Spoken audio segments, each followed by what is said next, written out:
Recording. Okay. Hi, everyone. Dr. Calloway here. Back doing a video podcast or whatever you call these fun things. I have with me one of my friends from back in Whitworth days. We've known each other since about homecoming of 2000, I think, or maybe one other event before that. So we've known each other for quite some time. And she has expertise in being a mom, and I'll let her tell you the story, and as well as health and wellness and how it all marries together. And so I'll let you introduce yourself. So I'm Laura Hershberger, or if you knew me in college, I was Laura Dilgard.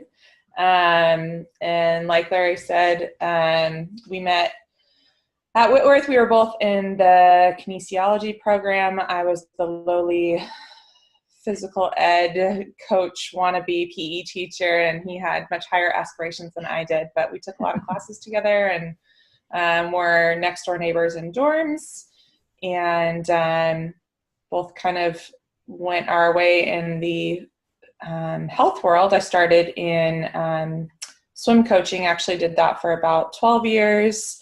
Worked pretty much every program in my hometown in Northern California, and then worked a little bit with the SEALs and the Navy when my husband and I were in Chicago for his boot camp. And then we had 2 kids, and my firstborn has a major neurological condition called an occipital encephalocele, which he was born with. And so for the last 5 years, we've just been going through that journey of learning about special education and how everything that we know is that we know nothing. And so we're learning as we go. And that's kind of why I'm here today.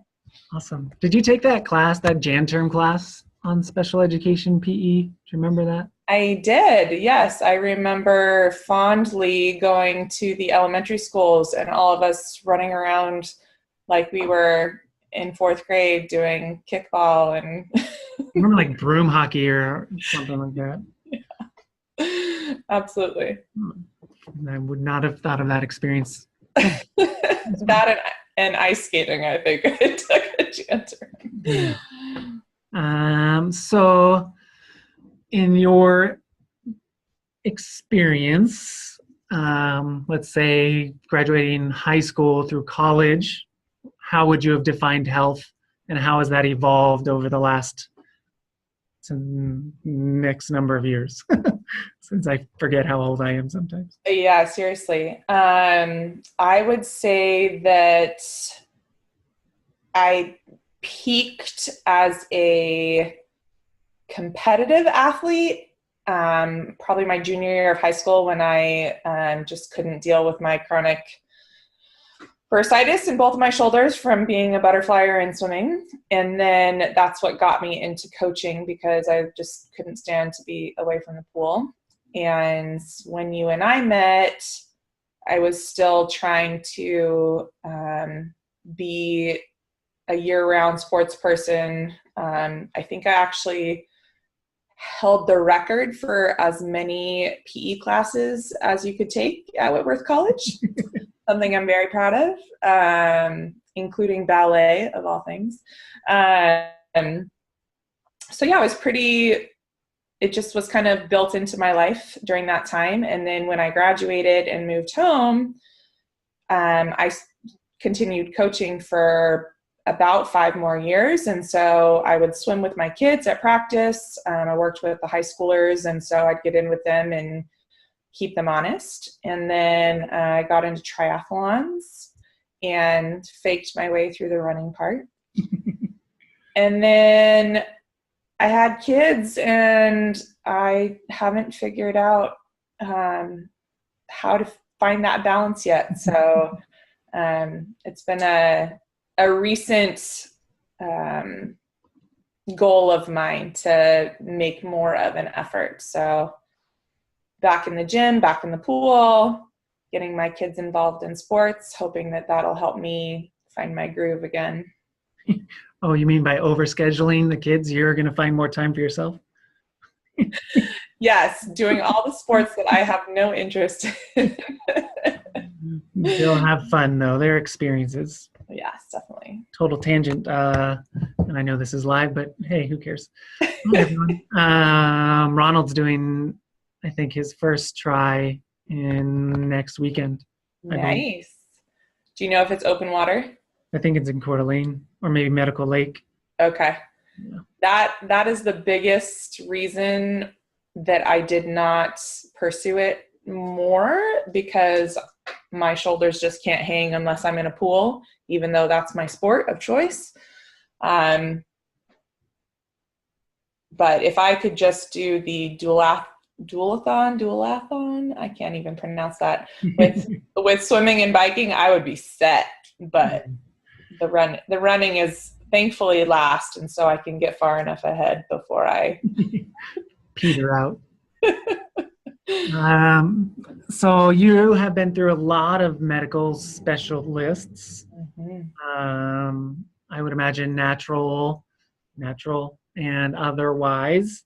Mm-hmm. In your experience, where do you see like where health and wellness is going? And do you think that there is a closer marriage to what I would say are complementary alternative medicines to the general medical world, or are they still in your mind like white sheep, black sheep?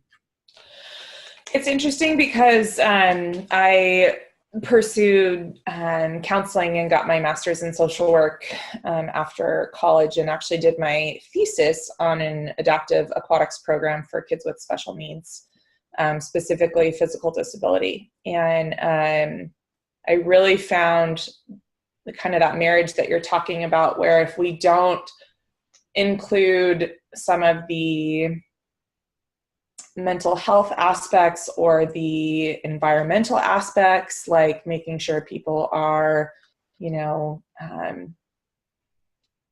just being out in nature, or, doing something other than the TV, or, just getting out of the house, getting off of social media.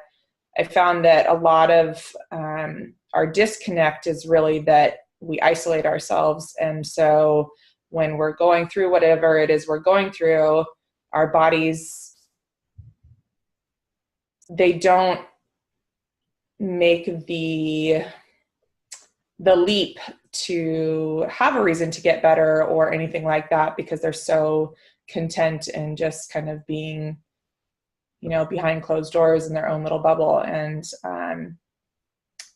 that's for the counseling piece of it. I really see for the kind of, if you want to say Western medicine versus kind of the non-traditional, I think with the movement towards things like medical marijuana and stuff like that, there is something that I'm seeing, a movement, if you will, where people are trying to find alternatives, therapy dogs, stuff like that. And I think those are worthwhile things to pursue, and people seem to be open to finding other things, whether you're on board with kind of the legality of some of that is a big issue. But I think if you have a kid or you have a family member who's going through that, you do whatever you can to make their quality of life the best. So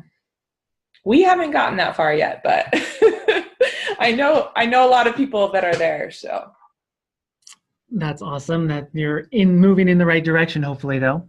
Yes, definitely.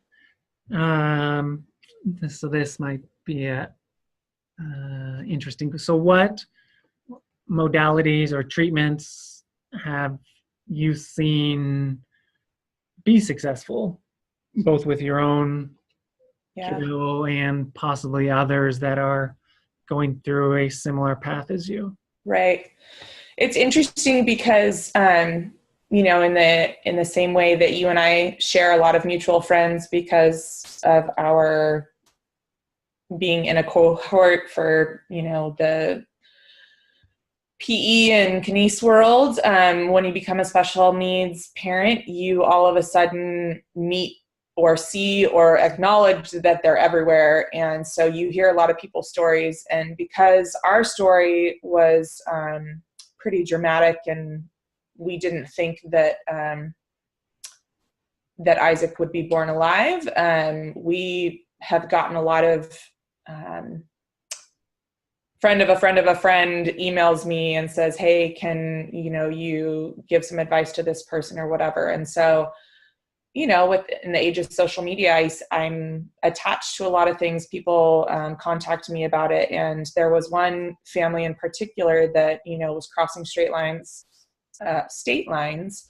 for medical marijuana, and their insurance was able to cover it. But every time they had to go to this particular dealer or seller, if you will, it was a huge expense, because even though they were allowed, they had the permission and everything to be doing it, but it was still, they had to travel a great distance. Or when we were in the Navy, no one had seen my son's diagnosis to do his surgery. And so a lot of us were going through similar things where we were being referred 2 or 3 states away and having to go see these specialists that, did this alternative medicine, if you will. And for us, I mean, we know people that are traveling to Mexico. We know people that, are doing all kinds of things. And I think the most important piece that we've found, again, it always comes back to social for me because of my counseling background, but I can't praise our therapy team enough. We have occupational therapy, physical therapy, infant therapy, I mean, everything under the sun. And anytime we can meet a new person that has new techniques to, bring our guy out of his cognitive shell, then it's something we are willing to try. So it's kind of generic, but it's such a interesting field of neuroscience that it's hard to be specific with with all of the medical terminology and things that we do. That's so interesting. I was telling you a story before we started recording about an experience I had with meeting a neuropsychologist. I won't go into too much again, but it was just interesting that this particular individual, like, all they did was epilepsy. Like, they 6-hour interviews with parents and kids, and then wrote a report, and like that was their jam. Mm-hmm. And in their world, they didn't look outside of their box at all. Like, things that, like, some concept like called sensory integration, mm-hmm. which is really huge for someone who's neurologically compromised, or exercise or fitness or movement. Like, that wasn't even like her or jam, diet, her nutrition. Yeah, absolutely. Because it wasn't in her 2 or 3 journals that mm-hmm. she looked at. Like, there's no possible way it could work, which blew my mind. Yeah. That there's a disconnect in there. And the fact that you've had good experiences gives me hope for the future, I think. Well, we've even, my son also has, he's diagnosed with seizures, but he was also born with hydrocephalus. And so he has a VP shunt, which means that not only is his skull still open in the back of his head from his initial brain surgery, but he's got a device in his head that, if it malfunctions, or if he gets hit in the head with a soccer ball, or he falls or whatever, it could induce seizures, it could induce neurological distress. And so recently we were we got a new doctor at UCSF, and he was saying, even just sleep patterns, which for a 5-year-old are hit and miss, could be a trigger. And I thought, it's hard enough being a parent and trying to get your kids on a schedule and doing the things they need to do, but I got to get my kid up every day at 7 to give him his seizure meds, and then he's got to get to school. And so if he doesn't get enough sleep, what do we do? And so that's where I feel like thinking outside of the box is so helpful. That's awesome. This might be a challenging question, maybe not. How does your belief system influence how you go about your day-to-day health and wellness? I don't get the second part later. Going back to our Isaac story, we were told at our 19-week gender scan that he would not live, and we had 5 weeks to decide if we were going to have an abortion. And it wasn't really promoted by the Navy specialists at the high end of their departments that we should keep the baby. And we told them the same day that that was our decision, and that that was a religious decision, and that we wouldn't be changing our minds. And what I found the most interesting was people's responses to that, and how people in the Christian community, people at the time I was the children's ministry director at our church. And so I was, I had access to probably 500 kids and 1,000 parents. And all of a sudden, these people that had these, very concrete black and white beliefs about abortion were looking at me like, I don't think that I could keep the baby if I was in your situation. And it's ironic how when you go through it yourself, whether you continue to uphold what you feel, or if the tragedy of it all overwhelms you. And I don't feel like there's any wrong decision at that point in time, but for us, the decision was very easy. And so since then, we've had a lot of those conversations about,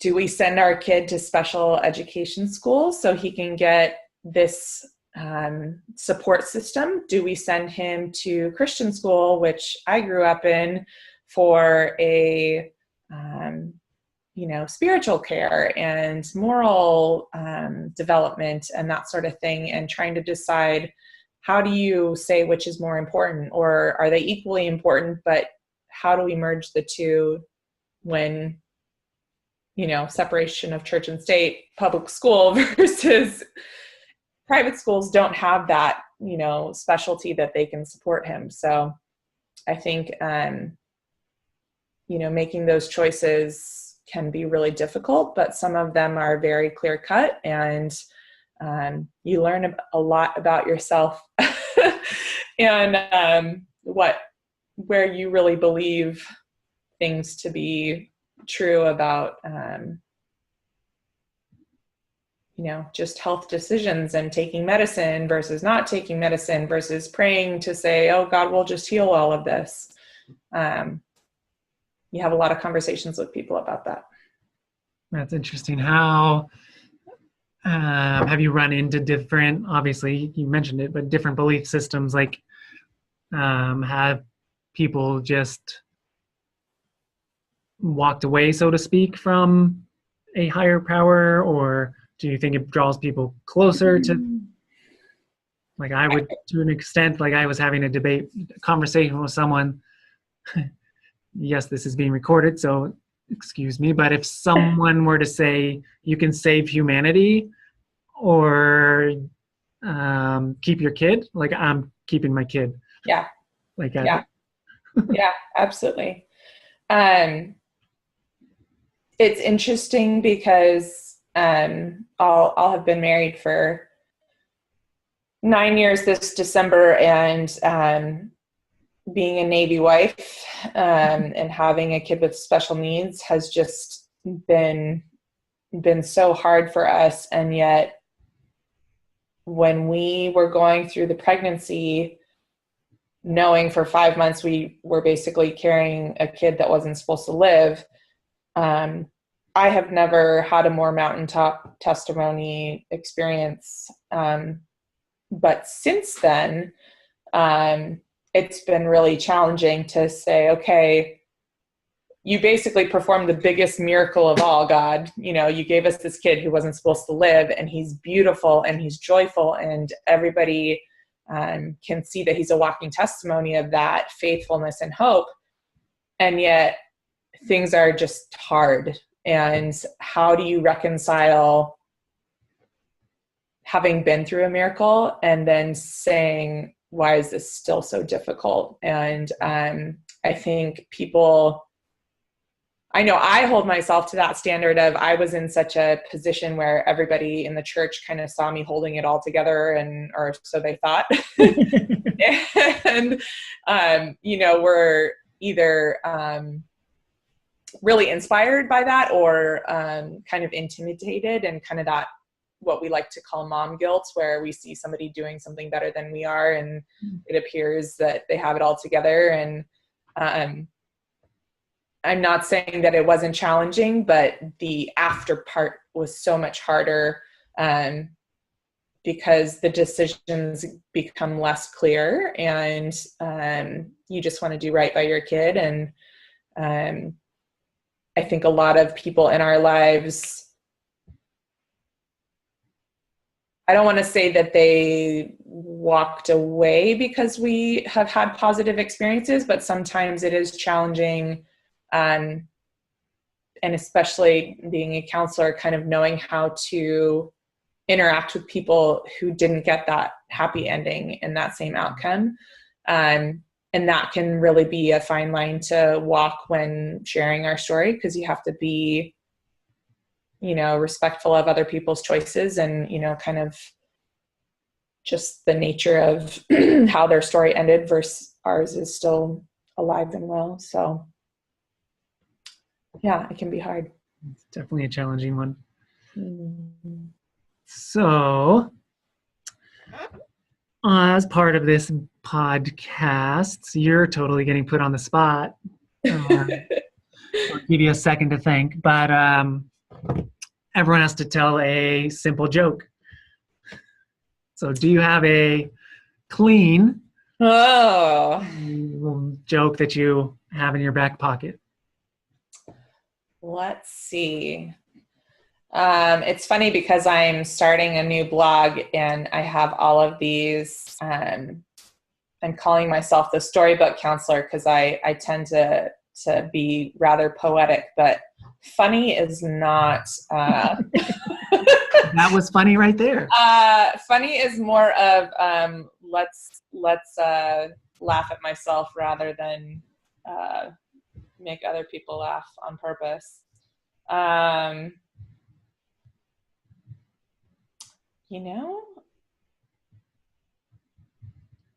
It will take me a while to think about this. It's a tricky one. I have all the fun, like the little kid jokes where nothing makes sense.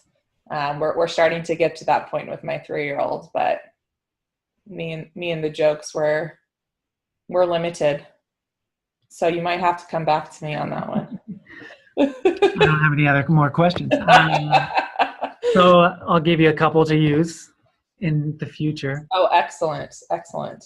So what's brown and sticky? Chocolate. A stick. Ah. How do you make a tissue dance? You blow it. Put a little boogie in it. Hey, mine worked. So that was good. Own answer to these jokes. those are two go-to ones. I have a couple other, but anyways. So I know this is your podcast, but can I turn the question back to you and ask, you, like you've mentioned before, we were having a conversation earlier about just alternative medicine. Do you see a lot of people coming in to meet you that have tried and failed with other things? Like I know for me, I had these terrible shoulder injuries that just have never gone away. But I saw a chiropractor, and it was something that dramatically I don't want to say instantaneously made me feel better, but it was a significant change for me rather than, months and months and months of just rebuilding muscles and stuff like that, which is equally important. But I'm curious how many kind of last hope people you see. I selfishly would like to be that last hope for every single patient that comes into my office. Because if what I do didn't work for an individual, then they may have a negative connotation around how I practice and what I do. So that's my ego getting in the way. But I would say that's kind of where in the type of chiropractic that I do, that's where I hang my hat, is on, we've tried everything else. We're sick and tired of taking XYZ drugs. Like, we're killing our liver. We know that, and we want to try something else. Or I've tried every other form of chiropractic, but I hear that there's one more I can try. So yeah. I would say more patients come to me because other stuff hasn't worked. I usually don't get rarely, at least in this office, get someone that's like, oh, I just heard chiropractic was kind of cool and wanted to give it the old college try. I really want you to do that one where you twist my neck and make it feel like my head's going to pop off. Then I don't do that in my office. My chosen technique doesn't twist and pop and crack. Yeah. Like general chiropractors. Not that it all doesn't work, but it's just what I found the best that worked for me and my patient base and stuff like that. Gotcha. Yeah. All right. I remembered a joke. All right. Again, everything in my world is about counseling. So how many psychotherapists does it take to change a light bulb? I don't know. Just one, but the caveat is only if the light bulb wants to change. That's a good one. So a little thinker joke, not so on the humorous side of things. Yeah, but that's a good one. Any words of advice to parents in similar situations to you, family members that have people in their life that are going through what you went through, or just general, this is Laura's storybook counseling? Yeah. I think the absolute hardest thing is knowing how to support somebody going through grief. And we are still grieving. It's been 5 years and he's alive, and yet there is still so much trauma that we've been through, that we continue to go through with the, we thought we knew what the outcome was going to be, and then it changed. And now we have these seizures that could happen at any time. And just recognizing that people deal with that differently. The way that I process that, if you haven't figured out, is I'm very verbal and vocal, and I advocate, and I, and put on my little social work hat, and I track down every, resource and agency and article that's happened before me. And my husband is very much an internal processor. And so even in our own, under our own household, how we deal with those things is very different. And so when other people see that from the outside, you just have to give people room to deal with it in the way that is your personality type. And I think that that's really important, that in general, that we don't judge people's, like you were saying earlier, that we're open to alternative medicine, but also open to letting people make those decisions for themselves and their families. And so if I had to say, you know, tomorrow, how could you help me and my family, or how would you help, you know, somebody in a similar situation? A lot of times we don't know what we need. There's not really a way to put our finger on something. And so the best advice I can give is just be practical. Show up with a grocery card, show up with diapers, show up with, you know, your lawnmower, just things that aren't as easy for people to get done when things are hard because it falls low on your priority list. Just kind of those random acts of kindness, kind of fill in the blank when you don't have anything to say or you don't know what to say. And that's kind of a good life lesson, I think, for anything.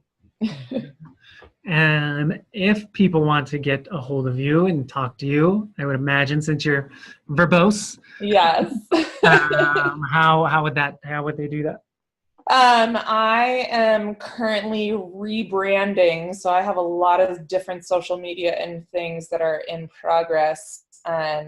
So the easiest way is probably by email at this point, and then I can give them links to what I'm doing.